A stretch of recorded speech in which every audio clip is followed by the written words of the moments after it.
পরিচালন সমিতির সভাপতির পদ থেকে শাসক দলের নেতাকে সরাতেই তালা পড়ল কলেজে। তালা ঝুলল মালদহের পাকুয়াহাট ডিগ্রি কলেজে। আদিবাসী সম্প্রদায়ের একাংশ শনিবার 17 এপ্রিল মালদহের এই কলেজে তালা দেয়। তৃণমূল কংগ্রেসের আদিবাসী নেতা তথা এসটি সেলের রাজ্য সহ সভাপতি অমল কিসকু এতদিন এই কলেজে পরিচালন কমিটির সভাপতি ছিলেন। সম্প্রতি এই পদ থেকে অপসারণ করা হয় তাকে। তার জায়গায় বসানো হয়েছে গৌড়বঙ্গ বিশ্ববিদ্যালয়ের অধ্যাপক সনাতন দাসকে। আর এরপরই আদিবাসী সম্প্রদায়ের একাংশ শনিবার কলেজের গেটে একেবারে তালা ঝুলিয়ে দেয়। আদিবাসী সম্প্রদায়ের কোনো প্রতিনিধি না থাকার জন্য এই আন্দোলন, আর এর পেছনে বিশ্ববিদ্যালয়ের একাংশের ষড়যন্ত্র বলেই অভিযোগ করছেন তৃণমূল নেতা অমল কিসকু।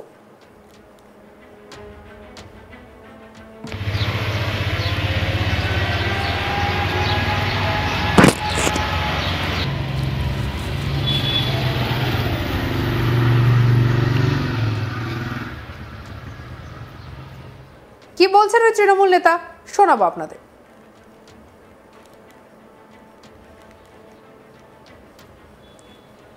গৌড়বঙ্গ বিশ্ববিদ্যালয়ে বেশ কিছু আদিবাসীর সংগঠন, যারা মাঞ্জি পারগানা থেকে শুরু করে আমাদের আশেকা নানান আদিবাসী সংগঠন এবং আদিবাসী ভাবাবেগের মানুষ যৌথভাবে বিক্ষোভ দেখিয়েছিলেন। যৌথভাবে বিক্ষোভ দেখার মূল কারণ ছিল, আপনারা জানেন যে কয়েকদিন আগে পেপারমিটে লেখা হয়েছিল যে পাকুয়াহাট ডিগ্রি কলেজে অমল কিসকু এবং গাজল কলেজের সভাপতি, পরিচালন কমিটির সভাপতি সম্মানীয় দীনেশ টুডুকে বহিষ্কার করা হয়েছে একই দিনে কোনো উদ্দেশ্য ছাড়াই। তো এই আন্দোলন আমাদের আদিবাসী সমাজের মানুষের ভাবাবেগে লেগেছে, দফায় দফায় আন্দোলন করছে। আজকে যেমন পাকুয়াহাট ডিগ্রি কলেজের অবস্থান বিক্ষোভ চলছে, ধর্ণা মঞ্চ চলছে, ওখানকার মানুষ ঐক্যবদ্ধভাবে এই আন্দোলনে সামিল হয়েছে। আপনারা জানেন যে যিনি এখন বর্তমানে পাকুয়াহাট ডিগ্রি কলেজের সভাপতির পদে নিযুক্ত হচ্ছেন, সম্মানীয় সনাতন দাস, উনি কিন্তু গত 23 সালে ইলেকট্রনিক মিডিয়ায় বেরিয়েছিল যে কোটি কোটি টাকা তছনছ গৌড়বঙ্গ ইউনিভার্সিটি, ঠিক একইভাবে টাকা দিয়ে নাম্বার বৃদ্ধি করার একটা কুকর্তব্য বা চক্রান্ত কিন্তু করেছিলেন, যেটাতে সেই সময় একটা বোর্ড গঠন হয়। বোর্ডের মাধ্যমে সেই টাকার তদন্ত হয় এবং উনি প্রায় কোটি কোটি টাকা তছনছ করেছেন। সেই সঙ্গে আমাদের সৌগত পাল আছেন, তার সঙ্গে আছেন অভিজিৎ দাস। এনারা যৌথভাবে নিজের মন গড়া মানুষকে এবং নিজের মন গড়া ব্যক্তিকে নিজের কথা যে শুনেন তাদেরকে পরিচালনা কমিটির সভাপতি করেছেন আমাদের সনাতন দাস এখানে। ঠিক একইভাবে আমাদের পাকুয়া গাজল কলেজের পরিচালনা কমিটির সদস্য অভিজিৎ বিশ্বাস।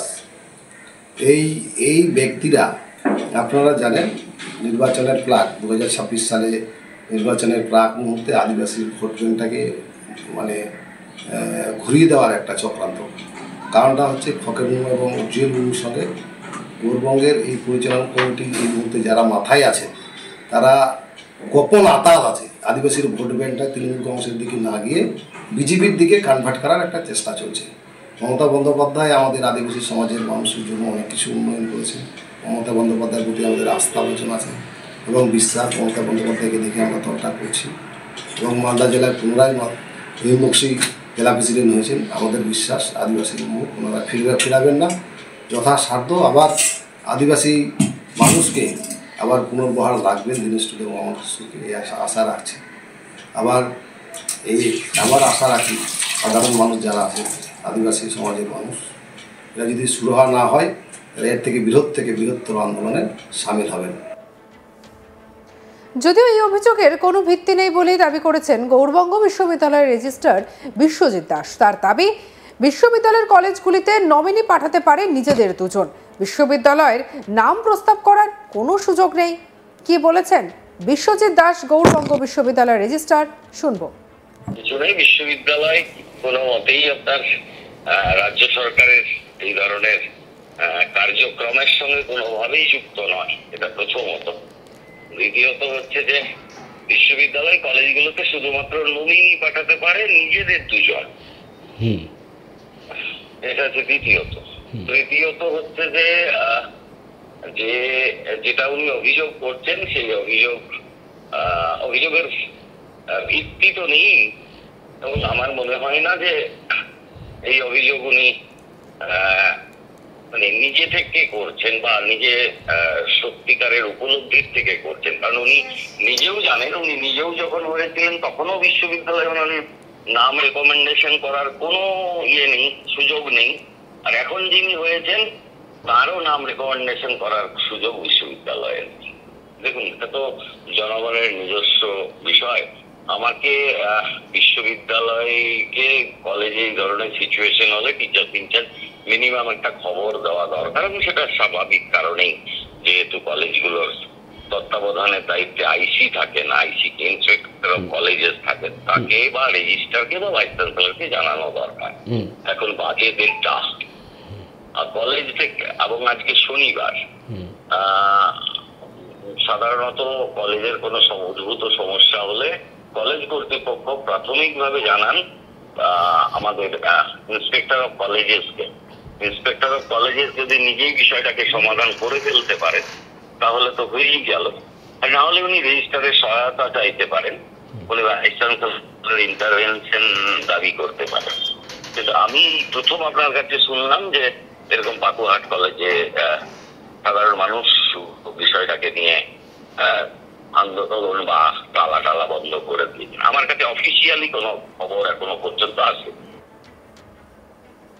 পরিচালন সমিতির সভাপতির পদ থেকে শাসক দলের নেতাকে সরাতেই একেবারে তালা পড়ল কলেজে। তালা ঝুলল মালদহের পাকুয়াহাট ডিগ্রি কলেজে। আদিবাসী সম্প্রদায়ের একাংশ শনিবার 17 এপ্রিল মালদহের এই কলেজে তালা দেয়। তৃণমূল কংগ্রেসের আদিবাসী নেতা তথা এসটি সেলের রাজ্য সহ সভাপতি অমল কিস্কু এতদিন এই কলেজে পরিচালন কমিটির সভাপতি ছিলেন। সম্প্রতি এই পদ থেকে অপসারণ করা হয় তাকে। তার জায়গায় বসানো হয়েছে গৌড়বঙ্গ বিশ্ববিদ্যালয়ের অধ্যাপক সনাতন দাসকে। আর এরপরেই আদিবাসী সম্প্রদায়ের একাংশ শনিবার গেটে তালা ঝুলিয়ে দেন। অমল কিস্কু কি জানিয়েছেন শুনব। গৌড়বঙ্গ বিশ্ববিদ্যালয়ে বেশ কিছু আদিবাসীর সংগঠন, যারা মাঞ্জি পারগানা থেকে শুরু করে আমাদের আশেকা, নানান আদিবাসী সংগঠন এবং আদিবাসী ভাবাবেগের মানুষ যৌথভাবে বিক্ষোভ দেখিয়েছিলেন। যৌথভাবে বিক্ষোভ দেখার মূল কারণ ছিল, আপনারা জানেন যে কয়েকদিন আগে পেপারমিটে লেখা হয়েছিল যে পাকুয়াহাট ডিগ্রি কলেজে অমল কিস্কু এবং গাজল কলেজের সভাপতি, পরিচালন কমিটির সভাপতি সম্মানীয় দীনেশ টুডুকে বহিষ্কার করা হয়েছে একই দিনে কোনো উদ্দেশ্য ছাড়াই।